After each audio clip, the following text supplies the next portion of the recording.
آج 76ویں یوم جمہوریہ کے اس پرمسرت موقع پر میں آپ تمام ہم وطنوں کو دل کی یمیں گہرائیوں سے مبارکباد پیش کرتا ہوں۔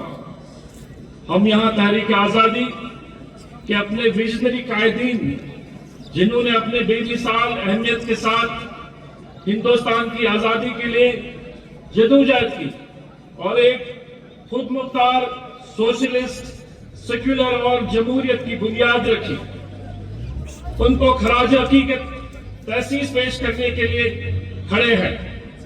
ان کی میراث ہمیں متاثر کرتی رہتی ہے، کیونکہ ہم ایک ایسے فلاحی ریاست میں رہتے ہیں جو اپنے تمام شہریوں کے لیے انصاف، خوشحالی اور ترقی یقینی بنانے میں پرعزم ہے۔ یہاں پر آج ہم ان پولیس اہلکاروں، فوجیوں اور پیراملٹری فورسز کے نوجوانوں کو، آفیسروں کو بھی خراج عقیدت پیش کرتے ہیں، جنہوں نے دیگر ساتھی شہریوں کی حفاظت کے لیے اپنی جانیں قربان کر دی۔ ان کی یہ قربانیاں نئی نسلوں کو ہمیشہ حب الوطنی اور قوم کے لیے قربان ہونے کے جذبے اور اقدار پر غور کرنے کی ترغیب دیتی رہے گی۔ اس خاص موقع پر میں عزت مآب وزیر اعلیٰ جناب عمر عبداللہ صاحب کی دور اندیشی،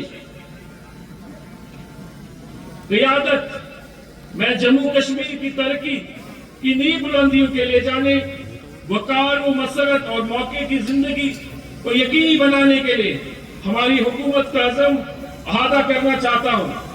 2,33,000 خواتین کو لکھپتی دیدی بنانے کی ہدف کے لیے پرعزم ہے۔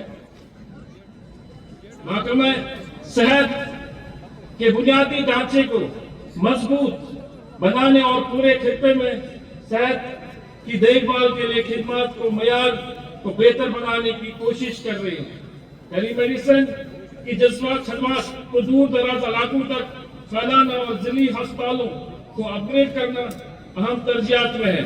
محکمہ کا مقصد انفینٹ موٹیلٹی کو کم کرنا ہے اور صحت کو دیکھ بھال کی مجموعی رسائی کو بہتر بنانا ہے۔ کوششوں میں طبی تعلیم کو بڑھانا اور خطے کو بڑھتی ہوئی ضروریات کو پورا کرنے کے لیے صحت کی دیکھ بھال کے لیے میڈیکل پروفیشنلز کی تعداد میں اضافہ بھی شامل ہے۔ اقتصادی ترقی کے لیے ٹورزم کی صلاحیت کو تسلیم کرتے ہوئے اس حکومت کا مقصد جموں کشمیر کو سال بھر ٹورزم ڈیسٹینیشن کے طور پر فروغ دینا ہے۔ آئندہ سالوں میں ایڈونچر، ریلیجس اور ایکو ٹورزم کو بڑھاوا دینا بھی شامل ہے۔ سیاحوں کو تجربے کو بڑھانے کے لیے بیسک فیسلٹیز، پسپول سڑکیں، رہائشی سہولیات کی ترجیحات دی جائے گی۔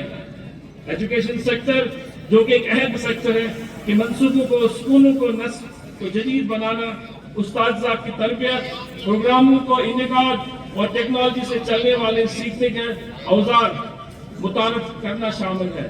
ڈراپ آؤٹ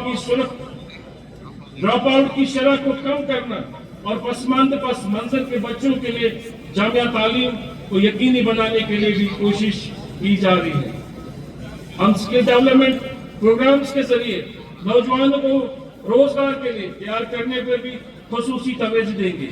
پروجیکٹ یووا کے تحت جموں کشمیر حکومت انٹرپرینیورشپ کلچر کو فروغ دی جائے گی۔ اس پروگرام کا مقصد 1,37,000 کاروباری اداروں کو تخلیق کرنا ہے، جس کے نتیجے میں اگلے 5 سال میں جموں کشمیر 4,25,000 نوجوانوں کے لیے روزگار فراہم ہوگا۔ حکومت معاشرے کے پسماندہ طبقات کی سماجی بہبود کے لیے پرعزم ہے۔ اس کا مقصد خواتین، بچوں، بزرگ شہریوں اور معذور افراد کے لیے سوشل ویلفیئر سکیمز کو مشن موڈ پر نافذ کرنا ہے۔ انڈسٹریز اور آئی ٹیز کو فروغ دینے کے لیے ہم جموں کشمیر میں سرمایہ کاروں کے لیے سازگار ماحول